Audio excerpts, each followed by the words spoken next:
আমি যে প্রোডাক্টগুলো নিয়ে বিজনেস করছি সেই প্রোডাক্টগুলো আমি নিজে ব্যবহার করি।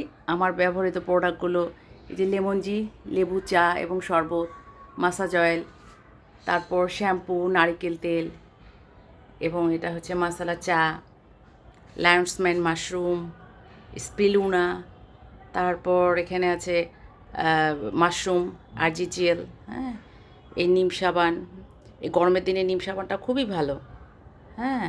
তারপরে যে পাপিয়া স্ক্রাব আছে, সেই সাথে অ্যাপ্রিকোটের ফেসিয়াল স্ক্রাব, হ্যাঁ, এটা মুখে 2-3 দিন পর পর দিলে এটা ফেসিয়ালের ভালো কাজ করে।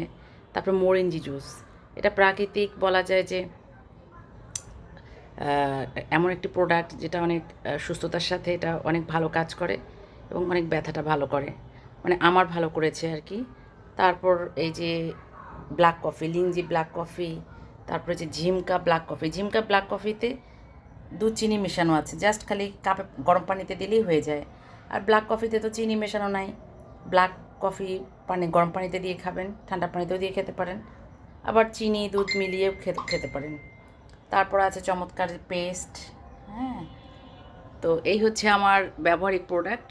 তো নিজের বিজনেস থেকে যদি নিজেই কাস্টমার হতে না পারি, তাহলে তো আমি আসলে কাস্টমারকে বলতে পারবো না কোন প্রোডাক্টের কী রকম গুণাগুণ। তো গত 2 বছর থেকে আমি এই প্রোডাক্টগুলো ব্যবহার করি এবং সুন্দর করে একটা প্রাইস লিস্ট পাশে রেখেছি।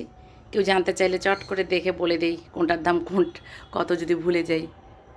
এই হচ্ছে বিষয়। তো এটা আমার একটা ভালো লাগার কাজ।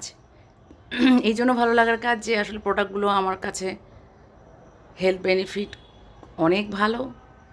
তো আমি এমন কিছু প্রোডাক্ট নিয়ে কাজ করি যেটা সুস্থতার সাথে সম্পর্কিত, যার কারণে এটা আমার ভীষণ ভালো লাগে। এই ঝিমকা কফিটা বেশ টেস্টি। ধন্যবাদ।